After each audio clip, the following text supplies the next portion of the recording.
하나님의 말씀은 누가복음 5장 1절에서 11절 말씀입니다. 신약 성경 96면입니다.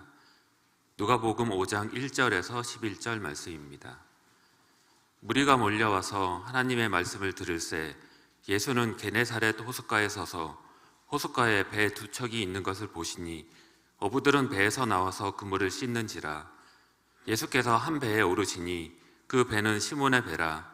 육지에서 조금 떼기를 청하시고 앉으사 배에서 무리를 가르치시더니 말씀을 마치시고 시몬에게 이르시되 깊은 데로 가서 그물을 내려 고기를 잡으라.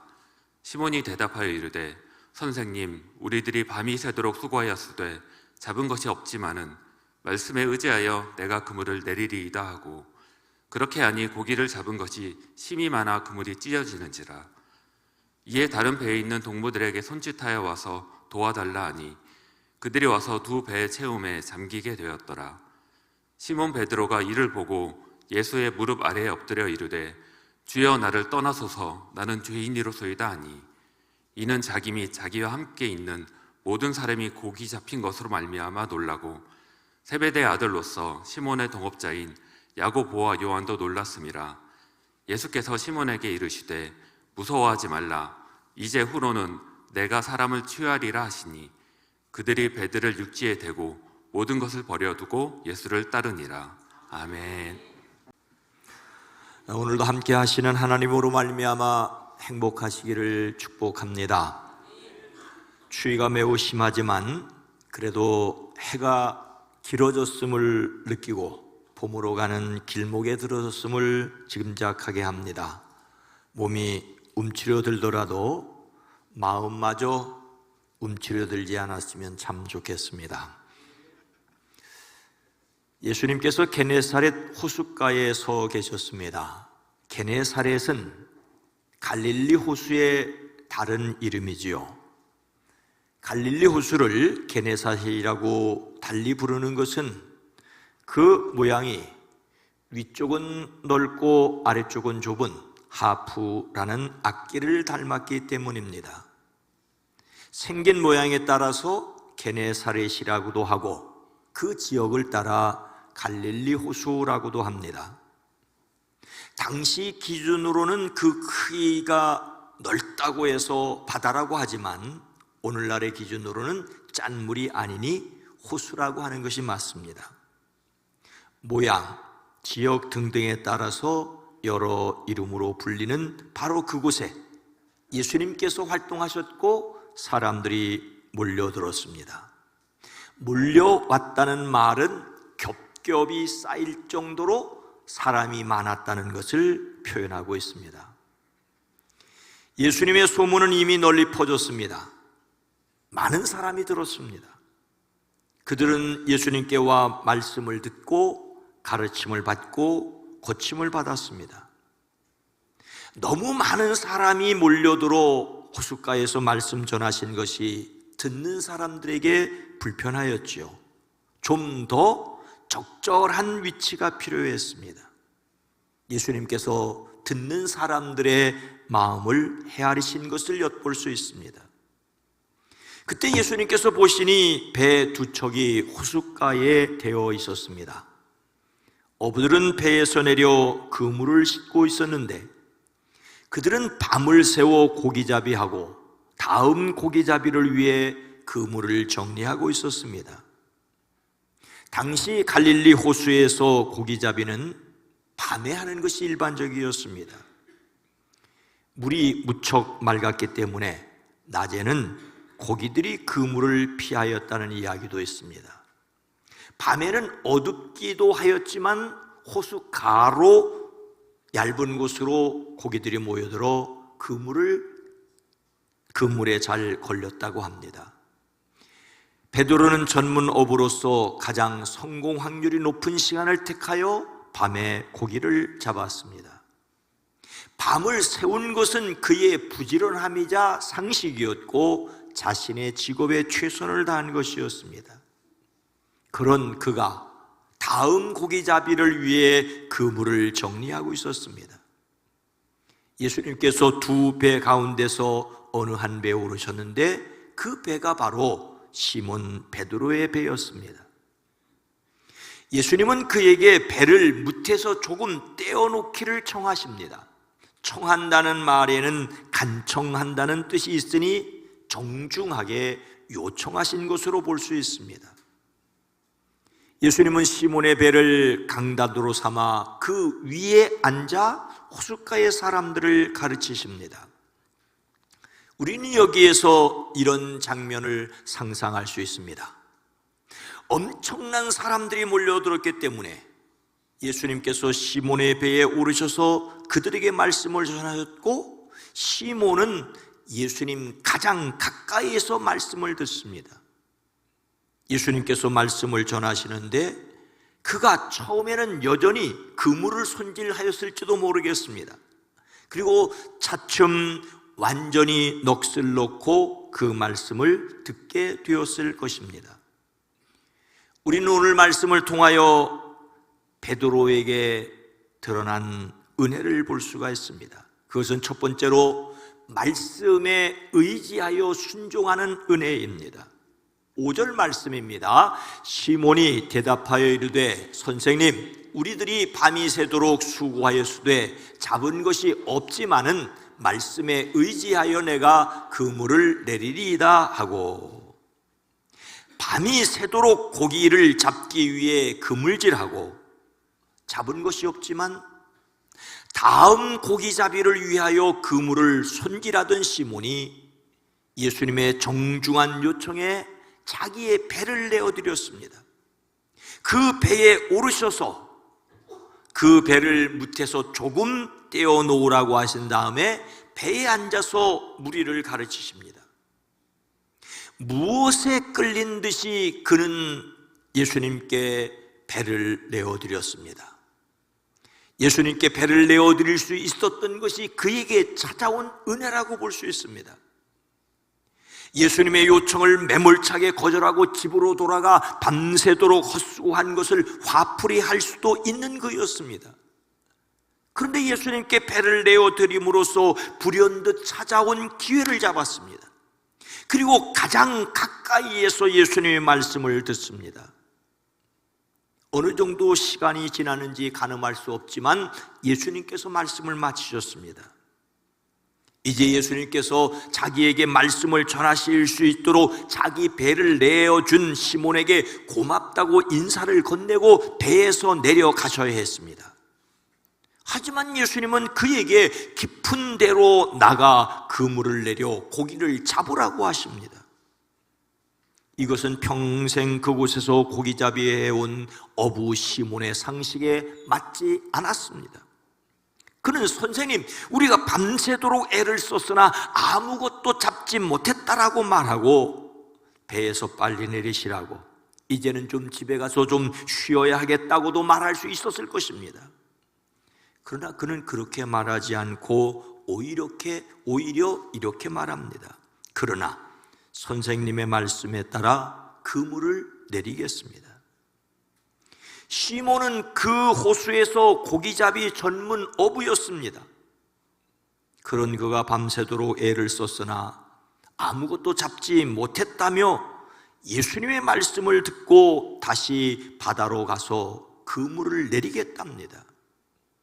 그는 자신의 상식이 아니라 말씀에 의지하겠다고 합니다. 여기서 의지한다는 말은 무엇 위에 있다는 뜻입니다. 자기의 기반 혹은 터전으로 삼는 그 위에 위치하는 것이 의지하는 것입니다. 선생님 말씀을 들어보니 믿을만하여 그 말씀 위에 서서 한 번 더 해보겠다는 말입니다. 그는 예수님의 말씀 위에서 자신의 경험을 접고 다시 바다로 나아가겠다고 하였습니다. 이렇게 그가 말씀에 순종하겠다는 것이 또한 그가 받은 은혜였습니다. 제자는 말씀을 들어야 합니다. 귀를 막으면 제자가 될 수 없습니다. 가족 간에도 서로 들어야 합니다. 자식은 부모의 말을 들어야 하고 부모는 자식의 말을 또한 귀를 기울여야 합니다. 우리는 하나님의 자녀로서 아버지 하나님의 말씀을 들어야 합니다. 옛날 어른들이 이런 말을 하는 것을 기억합니다. 개떡같이 말을 해도 찰떡같이 알아듣는 사람이 있는가 하면 찰떡같이 말해도 개떡같이 알아듣는 사람이 있단다. 이런 말은 교회에도 그대로 적용될지 모르겠습니다. 개떡같이 말을 해도 찰떡같이 알아듣는 교인이 있는가 하면 찰떡같이 말을 해도 개떡같이 알아듣는 교인이 있을 수 있기 때문이죠. 개떡이니 찰떡이니 하는 말이 점잖은 표현이 전혀 아닙니다만 느낌은 확 오지 않습니까? 개떡은 모양이 거칠고 대충 만든 떡을 가리키는데 말을 두서없이 횡설수설해도 의도를 정확하게 파악하는 사람이 있습니다. 찰떡은 매끄럽고 정성스럽게 만든 떡인데 아무리 명확하게 설명해도 제대로 이해하지 못하는 사람이 있을 수 있습니다. 이해하기 위해서는 말하는 사람도 중요하지만 듣는 사람의 자세도 또한 중요하다는 말입니다. 자기 배 위에서 호숫가 사람들에게 하시는 예수님의 말씀을 시몬은 어쩌면 처음에는 귓등으로 들었을지 모르겠습니다. 자신도 모르는 힘에 이끌려 배를 내어주고 처음에는 무심하게 들었는데 이제 이내 그 말씀에 온통 사로잡혔습니다. 그리고 전혀 상식 밖으로 행동하였습니다. 밤이 새도록 수고하였는데 잡은 것이 없는 마당에, 그것도 깊은 곳으로 가서 그물을 내리라는 것은 상식 밖입니다. 그런데 그가 들은 예수님의 말씀은 그동안 그가 들었던 말이나 그의 경험을 온통 뒤흔들어 놓았습니다. 그래서 그 말씀에 의지하여 그물을 내리겠다고 하였습니다. 밤이 새도록 수고하였지만 잡은 것이 없는 것은 그의 경험이었고, 말씀에 의지하여 그물을 내리겠다는 것은 그의 믿음이었습니다. 그가 그런 믿음을 가질 수 있었던 것이 은혜입니다. 전혀 예상 밖의 말씀에 순종하기 위하여 경험을 포기한다는 것은 사람에게 결코 쉽지 않은 결단입니다. 그래서 그가 받은 은혜라고 표현합니다. 구약의 대표적인 인물인 아브라함은 고향과 친족을 떠나라는 하나님의 말씀에 목적지도 모르는 채 순종하였습니다. 당시 세계에서 고향을 떠난다는 것은 그동안 쌓은 모든 명예와 안전 등등을 버리는 것입니다. 그동안 아브라함이 자신에게 쌓였던 경험을 포기하고 미지의 세계에 도전하였습니다. 이것을 가르쳐 성경은 그의 믿음이라고 말합니다.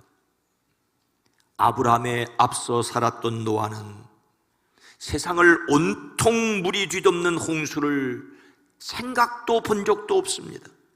이런 형편에서 엄청나게 큰 배인 방주를 짓는다는 것은 주변 사람들에게 조롱받을 지지였을 것입니다. 한 번도 경험해보지 못한 일에 순종하여 상식 밖의 일을 하는 것은 어떤 사람들에게는 손가락 받들 짓이었지만 하나님께서 말씀하셨기에 그것에 순종하는 것이 믿음이었습니다. 이런 믿음을 가졌다는 것이 바로 은혜입니다. 우리의 구원은 그 은혜에 의하여 믿음으로 말미암았습니다. 우리의 구원이 은혜에 의한 믿음인 것처럼 우리의 삶이 때를 따라 돕는 은혜에 의한 믿음이어야 합니다. 하나님의 말씀에 상식과 경험을 뛰어넘어 순종하는 은혜가 저와 여러분들에게 있어지기를 주의 이름으로 축복합니다. 오늘 말씀에서 시몬이 받은 또 다른 은혜가 있습니다. 두 번째로 죄인됨을 깨닫고 엎드리는 은혜입니다.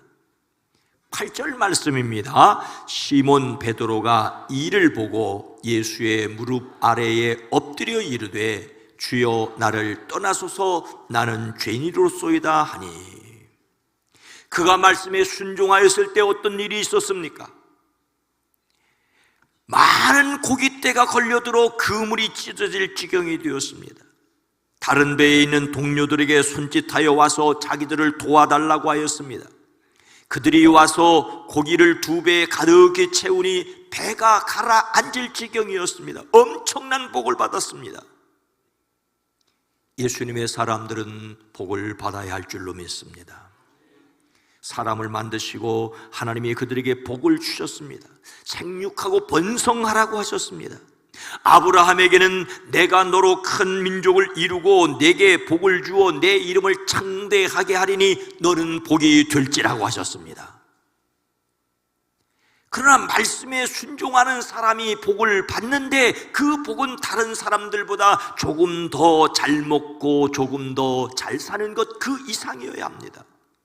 오늘 말씀에서 우리는 놀라운 장면을 보게 되는데, 그가 자신의 경험을 적고 예수님의 말씀에 순종하여 그물을 내린 것도 놀랍지만, 그 결과로 엄청나게 많은 고기를 잡은 것도 놀랍지만 더 크고 놀라운 일이 있었습니다. 시몬뿐만 아니라 그와 함께 있는 모든 사람이 먼저 고기 잡힌 것으로 말미암아 놀랐습니다. 시몬의 배에 타고 있던 사람들뿐만 아니라 시몬의 동업자인 야고보와 요한도 놀랐습니다. 그런데 정말로 놀라운 사실은 그 순간 시몬이 예수님의 무릎 앞에 엎드렸다는 것입니다. 그는 많은 고기가 잡은 것을 보고 오히려 엎어졌습니다. 여기서 엎드린다는 말은 앞으로 떨어진다는 뜻입니다. 앞으로 갑자기 떨어지듯이 갑자기 불성 무릎을 꿇고 엎드렸습니다. 이런 시몬을 성경은 베드로라고 말합니다. 그는 주여 나를 떠나소서 나는 죄인이로소이다라고 고백합니다. 자신을 가리켜 죄인이라고 합니다. 죄인이라는 말은 여기에서 범죄에 몰두하는 범죄자를 가리킵니다. 그가 그동안 무슨 죄를 그렇게 많이 지었겠습니까? 아닙니다.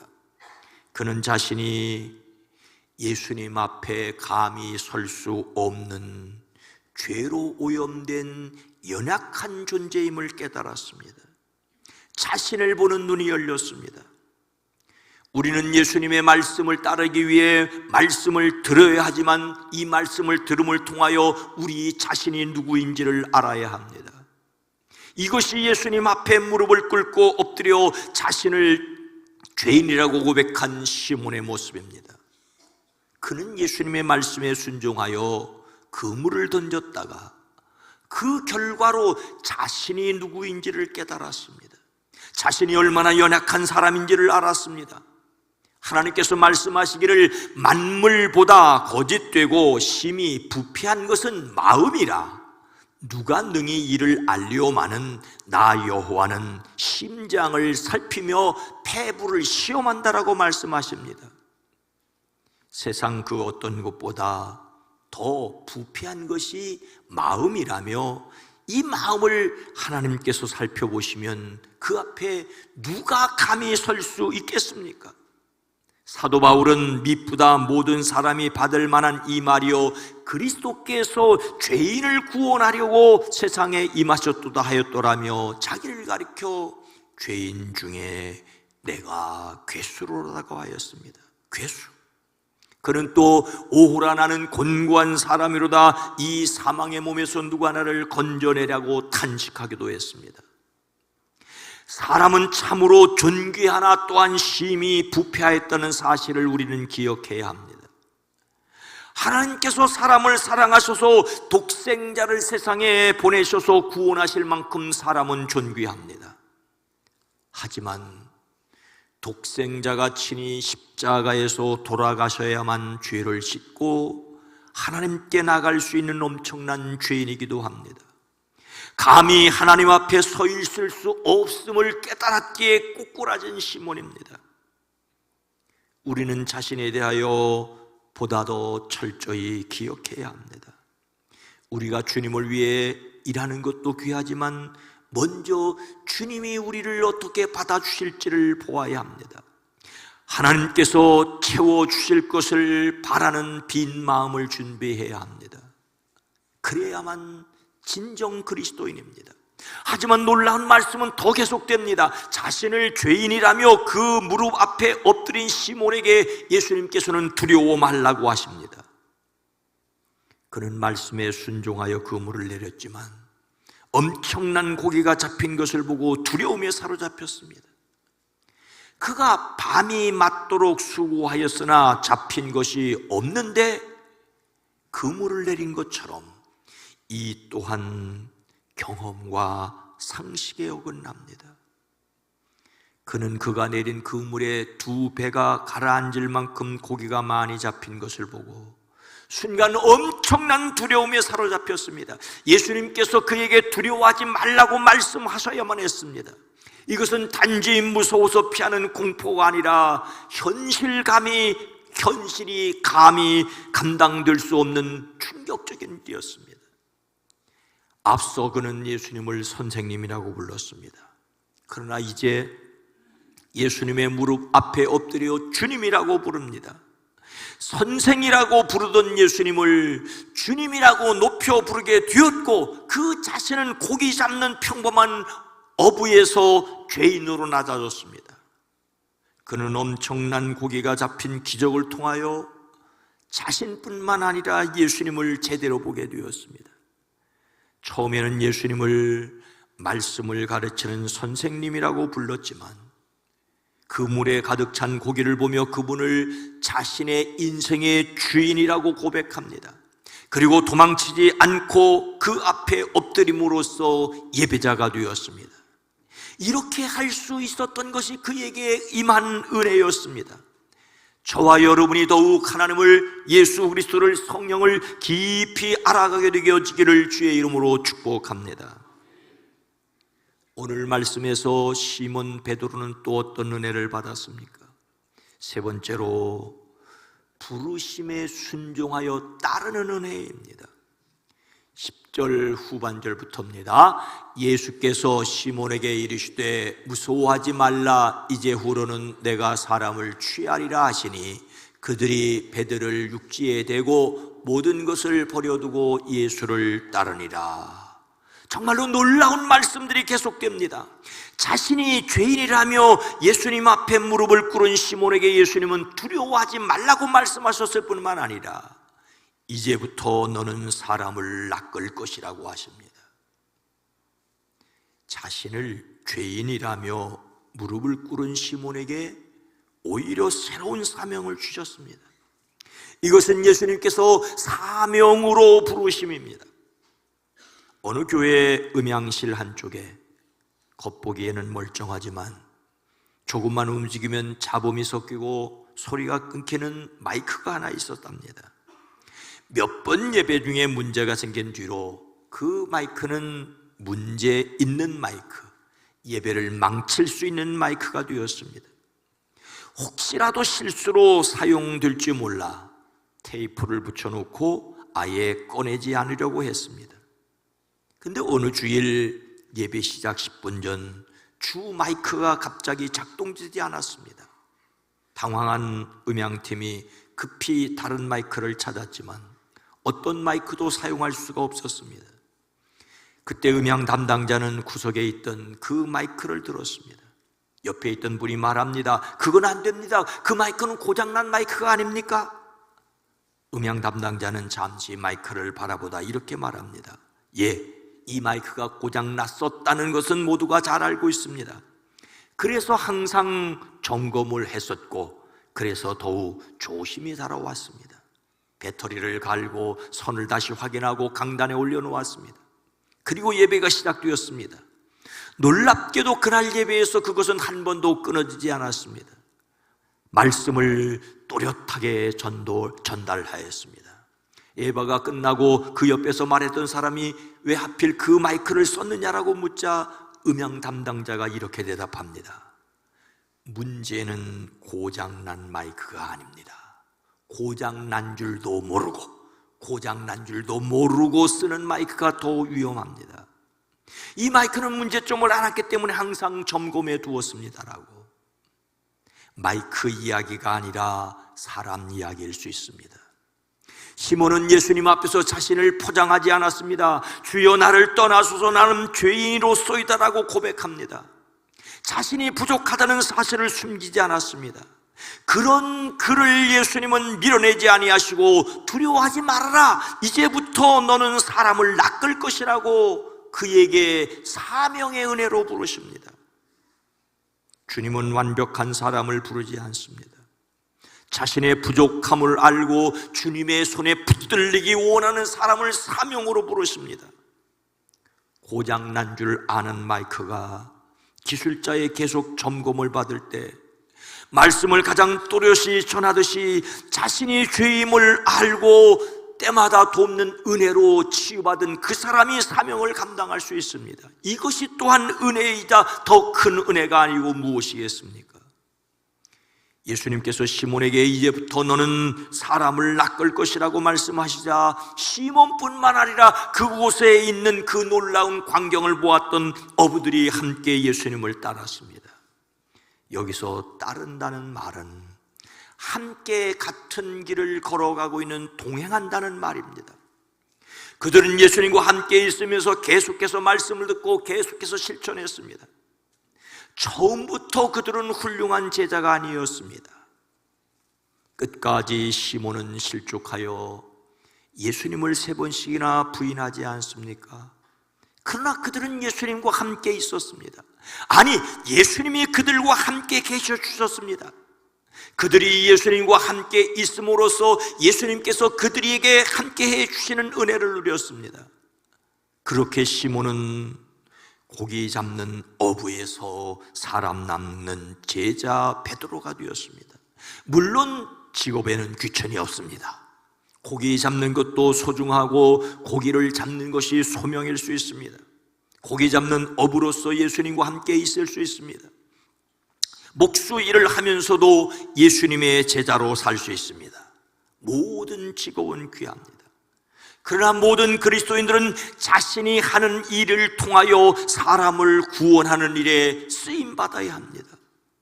자신만을 위하여 살지 말아야 합니다. 어떤 일을 하든지 예수님과 동행하고 예수님께 헌신해야 합니다.